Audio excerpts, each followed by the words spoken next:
Hello students, मैं दीपावली देवी राजकीय national महाविद्यालय सिरसा में हिंदी विभाग में कार्यरत हूँ। आज मैं आपके सामने ध्रुव स्वामिनी नाटक की सप्रसंग व्याख्या लेकर उपस्थित हुई हूँ। ध्रुव स्वामिनी नाटक। ध्रुव स्वामिनी जो नाटक है जयशंकर प्रसाद ने लिखा है। ये एक ऐतिहासिक नाटक है। यह नाटक ऐतिहासिक नाटक होकर भी एक समस्या नाटक बन गया है। इस नाटक का जो क्रम है, जिसमें पहले जयशंकर प्रसाद ने स्कंदगुप्त को लिखा, चंद्रगुप्त को लिखा और फिर ध्रुव स्वामिनी नाटक को लिखा है। अगर हम समय की बात करते हैं तो इसमें जयशंकर प्रसाद ने गुप्त साम्राज्य के बारे में हमें बताया है कि इनके पिता थे रामगुप्त की और चंद्रगुप्त के समुद्रगुप्त, उनका शासनकाल 375 ईस्वी से लेकर 375 ईस्वी तक रहा और इन्होंने मगध पर शासन किया और अपने जो शासन को दूर दूर तक राज्य का विस्तार किया इन्होंने। उसके बाद रामगुप्त की बारी आती है। रामगुप्त ने 375 ईस्वी से लेकर 380 ईस्वी तक मगध पर शासन किया। 380 ईस्वी से लेकर 413 ईस्वी तक चंद्रगुप्त विक्रमादित्य ने शासन किया है। तो उसी को आधार बनाकर जयशंकर प्रसाद ने ध्रुव स्वामिनी नाटक लिखा है। ध्रुव स्वामिनी नाटक की सप्रसंग व्याख्या।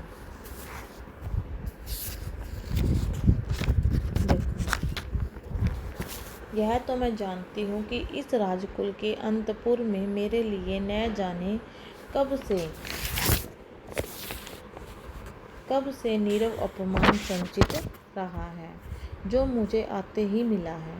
किंतु क्या तुम जैसी दासियों से भी यही मिलेगा? इसी शैलमाला की तरह मौन रहने का अभिनय तुम न करो। जो प्रस्तुत पंक्तियां हैं जयशंकर प्रसाद द्वारा रचित ऐतिहासिक नाटक ध्रुव स्वामिनी के प्रथम अंक से ली गई हैं और जयशंकर प्रसाद जी ने इस नाटक में स्त्री अधिकार संबंधी समस्याओं के बारे में हमें बताया है। ये पंक्तियां ध्रुव स्वामिनी के द्वारा कही गई हैं जब वह अपनी सेवा में मंदाकिनी को देखती एक दासी के तौर पर और वह उसकी बातों की कोई प्रतिक्रिया नहीं देती है। जब वह उससे बात करना चाहती है तो वो बिल्कुल मौन व्रत धारण कर लेती है। तो उस समय ध्रुव स्वामिनी कहती है कि ये तो मैं जानती हूँ कि इस राजकुल के अंतपुर मतलब महल में मेरे लिए कहीं हमेशा क्या है, नीरव मतलब शांत अपमान संचित इकट्ठा मिला है। मतलब मेरे को इस कहने का तात्पर्य क्या है कि ध्रुव स्वामिनी को इस महल में आने के पश्चात कोई मान सम्मान नहीं मिला है। लेकिन क्या मैं ये सोचती हूँ मेरे को हर जगह जो मान सम्मान जो मिलना चाहिए था वो नहीं मिला है, केवल नीरव अपमान मिला है। तो क्या तुम जैसी दासियों से भी मेरे को वही अपमान मिलेगा? मैं तुम्हारे से बात करने की कोशिश कर रही हूँ और तुम शैलमाला मतलब पर्वतमाला की तरह मौन रहने का अभिनय कर रही हो। कुछ बोलो। तो ये पंक्तियाँ ध्रुव स्वामिनी ने मंदाकिनी के लिए बोली है, जो कि उसकी सेवा के तौर पर दासी के रूप में कार्य कर रही है। ध्रुव स्वामिनी मंदाकिनी से बात करना चाहती है, लेकिन मंदाकिनी किसी भी प्रकार की बातों का कोई भी जवाब नहीं देती है और मौन रहने का अभिनय वो करती है। ये तो है इसकी व्याख्या। और जो विशेष की बात आती है तो ध्रुव स्वामिनी ने क्या स्पष्ट किया इसमें हम ये किया है कि जब उसका विवाह रामगुप्त के साथ हुआ है और वो इस महल में आई है तो रामगुप्त उससे कभी कोई बातचीत नहीं की और ऊपर से जो दासी लगा रखी है वह भी गूंगी बहरी लगा रखी है, उनको भी कुछ सुनाई नहीं देता है। तो भाव पक्ष में हमने क्या लिखना है, ध्रुव स्वामिनी के मन की जो बात है जो वो इधर यहाँ पे बोलती है मंदाकिनी के सामने, वो उनका भाव है कि ध्रुव स्वामिनी ने यहाँ पे क्या बताया है कि उसका विवाह रामगुप्त के साथ हुआ है। जब से वो इस महल में आई है उसको हमेशा से अपमान मिला है, और तो क्या तुम जैसी दासियों से भी वही अपमान मिलेगा। यहाँ पे यह उसका भाव पक्ष है। और जब कला पक्ष की बात आती है तो क्या है, भाषा शैली सरल है, स्पष्ट है, तत्सम तत्पर शब्दावली है, संवाद शैली का यहाँ पर प्रयोग किया गया है। आगे देखो। तो क्या तुम मूर्ख हो? तुम कुछ बोल भी ना सको, मेरी बातों का उत्तर भी दे दो। न दो, इसलिए तुम मेरी सेवा में नियुक्त की गई हो। यह असहाय है। इस राजकुल में संपूर्ण मनुष्यता का एक भी निदर्शन नहीं मिलेगा क्या? अब जब ध्रुव स्वामिनी दासी से बार बार बात करती है और वो कोई किसी भी प्रकार का कोई जवाब नहीं देती है, तो ध्रुव स्वामिनी कहती है, तो क्या तुम मूर्ख हो?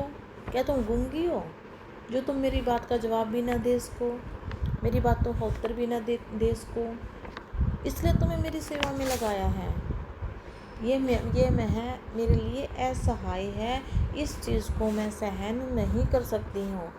इस राजकुल में संपूर्ण मनुष्यता का एक भी उदाहरण नहीं मिलेगा देखने को मेरे को। निदर्शन का मतलब क्या? उदाहरण।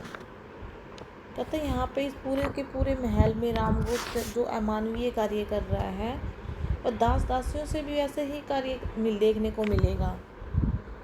मतलब यहाँ पे जैसा अब क्या है, ध्रुव स्वामिनी दुखी हो जाती है, और दुखी होने के बाद वो ये पंक्तियाँ कहती हैं कि ठीक है, मेरे को क्या है, रामगुप्त के द्वारा तो जो अपमान मिला है, लेकिन क्या है, तुम भी अगर ऐसे गूंगी रहोगी, मेरी बातों का जवाब नहीं दोगी, तो ये चीज़ मैं सहन नहीं कर पाऊँगी। फिर वैसे ही आपको बताना है कि प्रसंग में क्या है।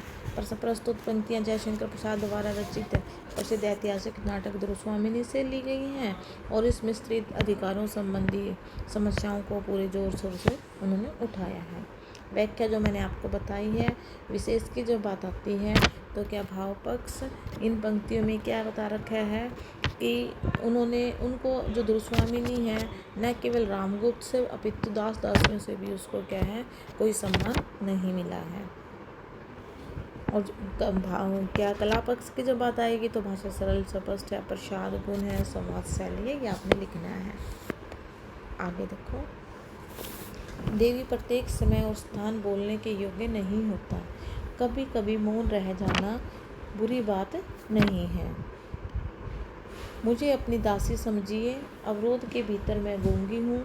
यहाँ संदिग्ध न रहने के लिए मुझे ऐसा करना पड़ता है। अब जब ध्रुव स्वामिनी की बातें मंदाकिनी सुन रही होती है, तो मंदाकिनी क्या जवाब देती है कि देवी प्रत्येक स्थान और समय बोलने के योग्य नहीं होता। कभी कभी मौन रह जाना बुरी बात नहीं है। मुझे अपनी दासी समझिए।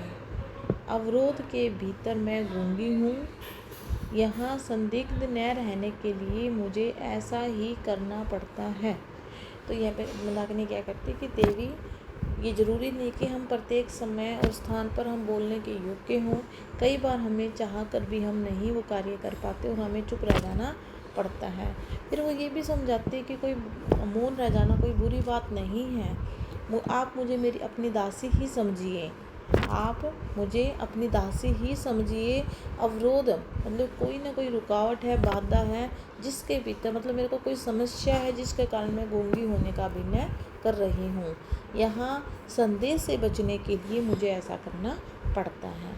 अब क्या मंदाकिनी संकेतों के माध्यम से ध्रुव स्वामिनी को समझाने की कोशिश करती है कि कभी कभी अवरोध के भीतर क्या है, गूंगी रह जाना कोई गलत कार्य नहीं है। संदेह से बचने के लिए उसको ऐसा करना पड़ता है। आगे देखो, भला मैं क्या कर सकूंगी? मैं तो अपने प्राणों का मूल्य ही नहीं समझ पाती। मुझ पर अब राजा का कितना अनुग्रह है, यह भी मैं आज तक न जान सकी। मैंने तो कभी उनका मधुर संभाषण सुना ही नहीं। विलासनियों के साथ मदिरा में उन्मत्त उन्हें अपने आनंद से अवकाश कहा। जब मंदाकिनी की बातें ध्रुव स्वामिनी सुनती है, उसके जवाब में वो क्या उत्तर देती है, वो ये है कि भला मैं क्या कर सकती हूँ। ध्रुव स्वामिनी मंदाकिनी से कहती कि भला मैं क्या कर सकती हूँ, मैं तो कुछ भी नहीं कर सकती। मैं तो अपने ही प्राणों का मूल्य नहीं समझ पाती हूँ कि मैं कैसे जीवित हूँ। मुझ पर राजा का कितना अनुग्रह, कितना प्रेम है, यह भी मैं आज तक नहीं जान पाई हूँ। मैंने तो कभी उनका मधुर संभाषण, उनकी आवाज़ भी नहीं, उनका वार्तालाप भी नहीं सुना है। वह तो विलासनियों के साथ हमेशा शराब के नशे में क्या मस्त रहते हैं। उन्हें अपने आनंद से किसी भी प्रकार का कोई अवकाश कहाँ है। जो ये उत्तर है, मंदाकिनी ने जब पहले उससे बात की है, उसको समझाया है कि देवी प्रत्येक समय और स्थान बोलने के योग्य नहीं होता, कभी कभी चुप रहना भी जरूरी होता है। तब उसके आंसर में ये ध्रुव स्वामिनी कहते हैं कि भला मैं क्या कर सकती हूँ, मेरे से क्यों डरती हो, मुझे तो अपने प्राणों का मूल्य भी नहीं पता है, मुझ पर राजा का कितना अनुग्रह है ये भी मैं आज तक नहीं समझ पाई हूँ। मैंने तो कभी उनका मधुर भाषण भी नहीं सुना है, उनकी मधुर वार्तालाप भी उनके साथ नहीं की है। उनको तो क्या है, विलासिनी नारियां हैं, उनके साथ मुद्रा में वो हमेशा क्या है, उन्मत्त रहते हैं, मस्त रहते हैं, उन्हें अपने आनंद से अवकाश कहाँ है। आगे देखो, देवी वह वलरी जो झरने के समीप पहाड़ी पर गई है, उनकी नन्ही नन्ही पत्तियों को ध्यान से देखने पर आप समझ जाएंगी कि वह काई की जाति की हैं। प्राणों की क्षमता बढ़ा लेने पर वही काई जो विचलन बनकर गिरा सकती थी, अब दूसरों के ऊपर चढ़ने का अवलंब बन गई हैं।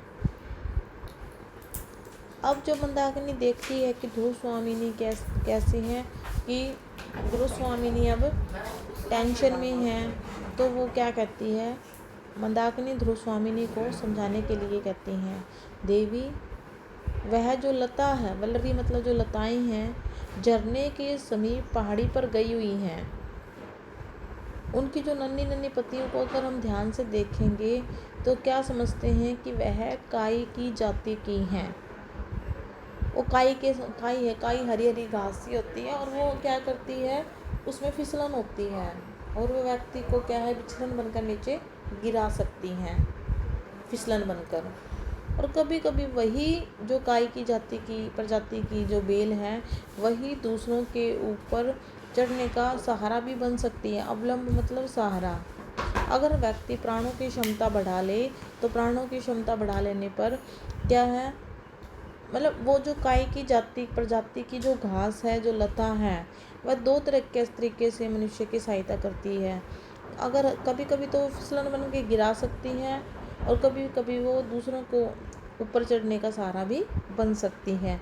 यानी कि यहाँ पे ध्रुव स्वामिनी को क्या है, मंदाकिनी बड़े सुंदर तरीके से समझाने की कोशिश करती है और इस कथन में नारी जाति की आत्म शक्ति को भी जागृत करने की सुंदर प्रतीकात्मक शैली में कोशिश करती है।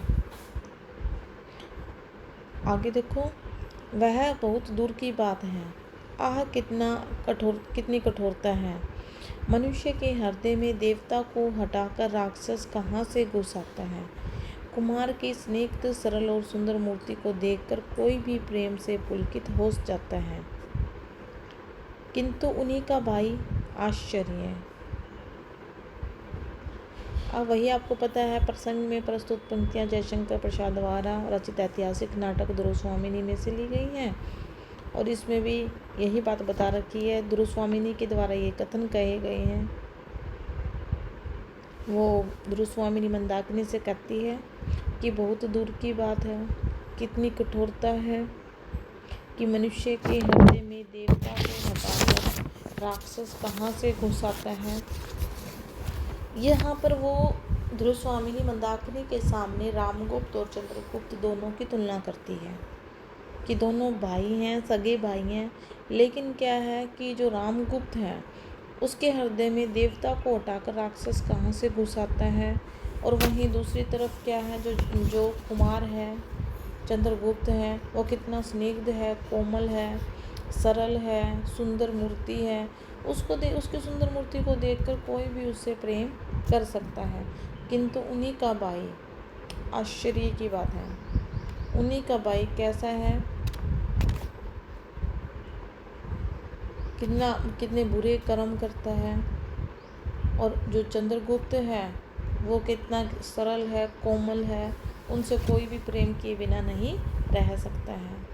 यहाँ पर ध्रुव स्वामिनी मंदाकिनी से कहते कि दोनों भाई होते हुए भी उनके जो व्यवहार है उसमें कितना अंतर है। जो रामगुप्त है कितना कठोर है और चंद्रगुप्त में जो प्रेम है, उस जो प्रेम की सुंदर मूर्त हैं, उनसे कोई भी प्रेम के बिना नहीं रह सकता है। देवी सायकाल हो चुका है, वनस्पतियाँ स्थिर होने लगी हैं। देखिए न, व्योम विहारी पक्षियों का झुंड भी अपने नीड़ों में प्रसन्न कोलाहल से लौट रहा है। क्या भीतर चलने की इच्छा नहीं है? इन पंक्तियों में जो मंदाकिनी है ध्रुवस्वामिनी से कहती है कि देवी सायकाल हो चुकी है, शाम हो चुकी है, और वनस्पतियाँ हैं, जो पेड़ पौधे भी अब शांत हो गए हैं, और जो पशु हैं, पक्षी हैं, सभी अपने घरों को लौट रहे हैं। लेकिन यहाँ पर क्या है, व्योम विहारी जो आकाश में उड़ने वाले पक्षी हैं, उनका झुंड भी क्या है, अपने घोंसलों में वापस खुशी खुशी से लौट रहा है। क्या भीतर चलने की आपकी इच्छा नहीं है? कहते जब सभी अपने घर को प्रसन्नतापूर्वक लौट रही हैं, तो आप अपने घर के अंदर क्यों नहीं जाने की इच्छा रखती हैं? चलो आप भी अपने घर के, अपने महल के अंदर चलो। तो ये मंदाकिनी के द्वारा ध्रुवस्वामिनी को बोला गया है कि अब शाम हो चुकी है और वनस्पतियाँ, पेड़ पौधे भी अब स्थिर पड़ चुके हैं, और आप भी क्या है, जो पक्षी हैं वो भी, उनके पक्षियों की झुंड भी क्या है, आकाश में विचरण कर कर अपने अपने नीड़ों में, अपने अपने घोंसलों में प्रसन्नतापूर्वक लौट रहे हैं, और आप भी अपने महल में चलिए। चिंता करते हुए देखता हूँ कि मुझे मर जाना पड़ेगा। ठहरो खड्गधारिणी, हाँ जी, तुमने अपना काम तो अच्छे से किया, किंतु मैं समझ नहीं सका कि चंद्रगुप्त को अब भी प्यार करती है या नहीं। इन पंक्तियों में रामगुप्त अपनी बहन मंदाकिनी से बात करता है। वो चिंतित है, और वो चिंतित होते हुए वो मंदाकिनी से कहते हैं कि मुझे इतनी चिंता है ध्रुवस्वामिनी की कि अब मेरे को लगता है कि मुझे मर जाना पड़ेगा। तुमने तो अपना काम अच्छे से किया है, तुमने ध्रुवस्वामिनी पे अच्छे से नज़र रखी है, क्योंकि ध्रुवस्वामिनी की जो दासी है, और रामगुप्त के कहने पर उसने अपनी बहन मंदाकिनी को ही क्या है, ध्रुवस्वामिनी की दासी बनाया था, ताकि वह चंद्रगुप्त और ध्रुवस्वामिनी पर नज़र रख सके। उसको ये डर है रामगुप्त को कि कहीं दोनों, चंद्रगुप्त और ध्रुवस्वामिनी मिलकर उसको मौत के घाट ना उतार दें, उसकी हत्या ना कर दें, और वो दोनों एक दूसरे से, क्योंकि वो प्रेम करते हैं। यहाँ पर जो रामगुप्त का प्रेम है वो हमें साफ साफ दिखाई देता है कि उसको क्या डर है कि कहीं चंद्रगुप्त ध्रुवस्वामिनी से प्रेम ना करे, और दोनों अगर प्रेम करने लग जाएंगे तो क्या है, वो दोनों मिलकर उसको षड्यंत्र रचकर उसको मारना दें। ये इस प्रसंग में दिखाया गया है।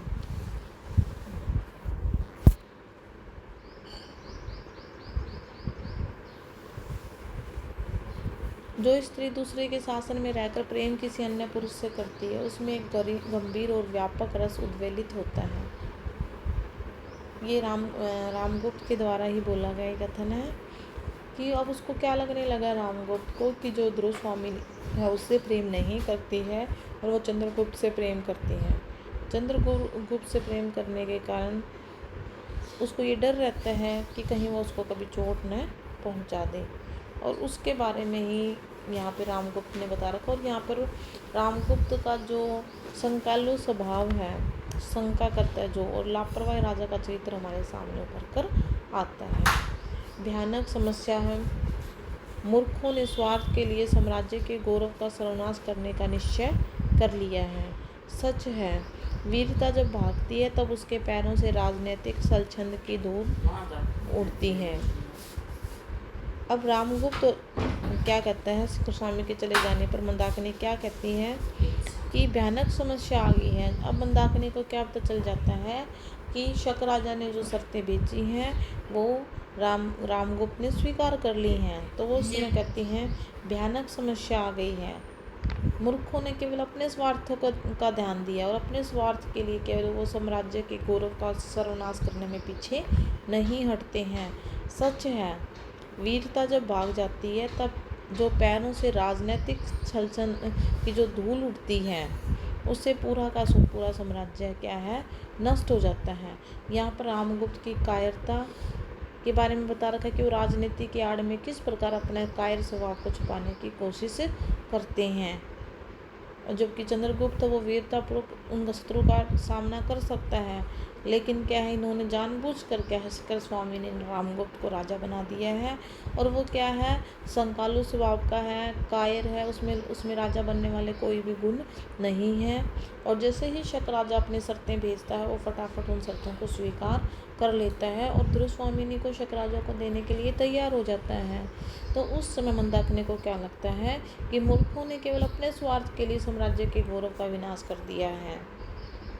और वो कायर है, अपनी कायरता को छुपाने के लिए वो राजनीतिक के आड़ में क्या है, अपने आप को वो बढ़िया दिखाने की कोशिश करता है।